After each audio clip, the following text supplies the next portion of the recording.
नमस्कार दोस्तों, स्वागत है आप सभी का हमारे यूट्यूब चैनल रत्नाकर क्लासेस में।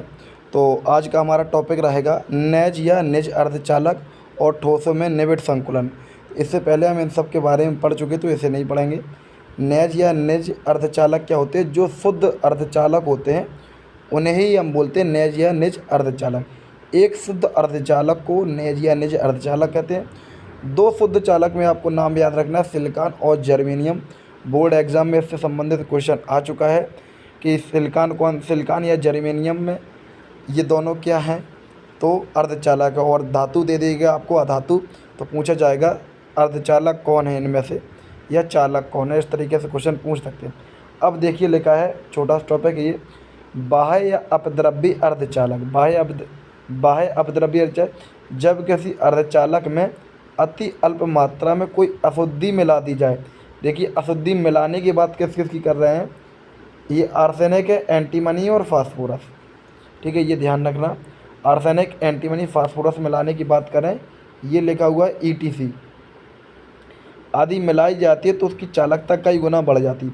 मतलब जब कोई भी शुद्ध अर्धचालक है, कोई शुद्ध अर्धचालक है या निज अर्धचालक है, उसमें अगर आप कोई अशुद्धि मिला दें इन तीनों में से कोई, तो वो कैसी हो जाएगी, उसकी चालकता कई गुना बढ़ जाती है। इसको बोलते हैं बाह्य अपद्रव्य चालक। अब इसके आगे देखते हैं,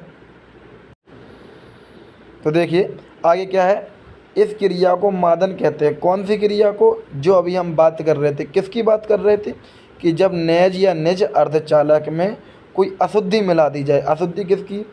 आर्सेनिक की, एंटीमनी की और फास्फोरस की। तो उसकी क्रिस्टल की क्या हो जाएगी, विद्युत चालकता बढ़ जाएगी, यानी कि चालकता बढ़ जाएगी।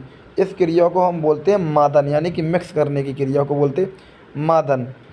इस प्रकार प्राप्त मादित अर्धचालक को अपद्रव्य अर्धचालक कहते हैं। यानी कि कुछ मिलाने के पश्चात जो चालक प्राप्त होगा उसको बोलेंगे हम मादित अर्धचालक।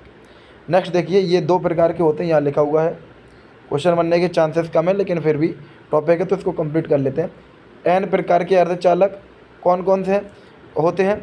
शुद्ध जर्मेनियम या सिलिकॉन के क्रिस्टल को पंच संयोजकता वाले अपद्रव्य से मिला दिया जाए। ध्यान से सुनेंगे, क्या बोला?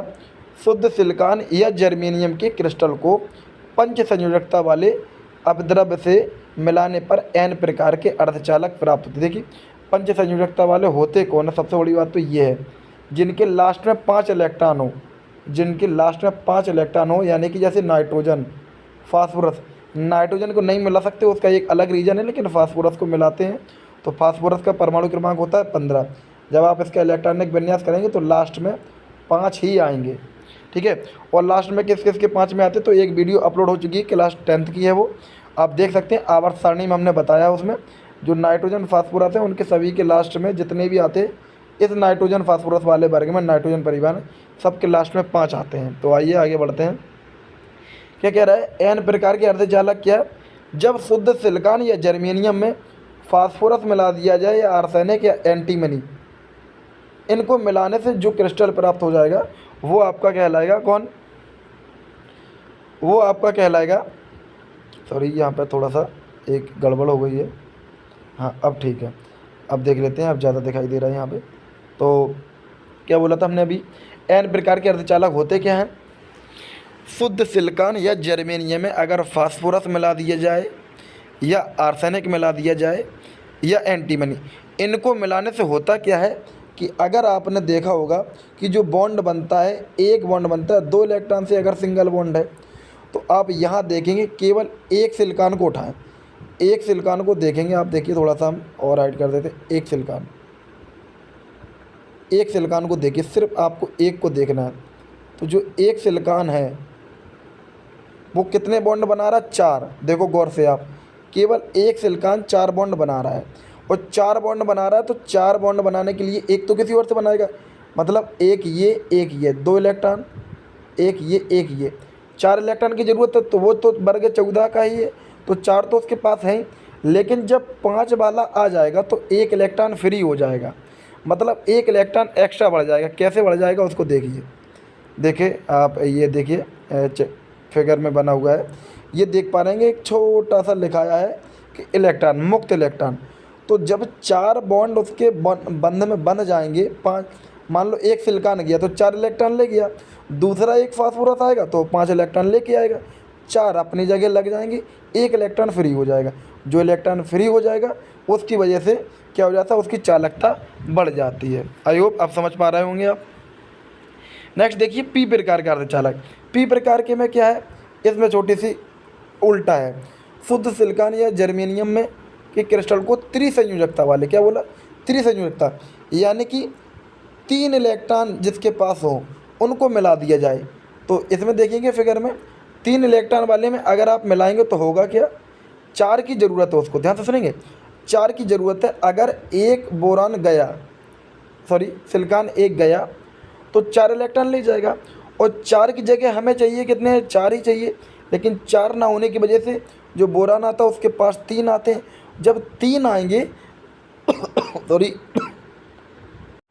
तो आइए हम देखते हैं। तो हम बात कर रहे थे 4 इलेक्ट्रॉन की उसको ज़रूरत होती है सिलिकॉन को, 4 इलेक्ट्रॉन की, लेकिन 3 इलेक्ट्रॉन आते हैं किसके साथ में, बोरान के साथ में।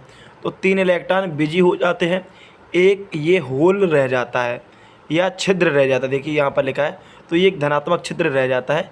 तो इस छिद्र की वजह से भी चालकता बढ़ सकती है। तो इसमें बढ़ती है इलेक्ट्रॉन की वजह से, इसमें बढ़ती है छिद्र की वजह से। तो आगे देखिए इनके बारे में कुछ पॉइंट्स लिखे हैं।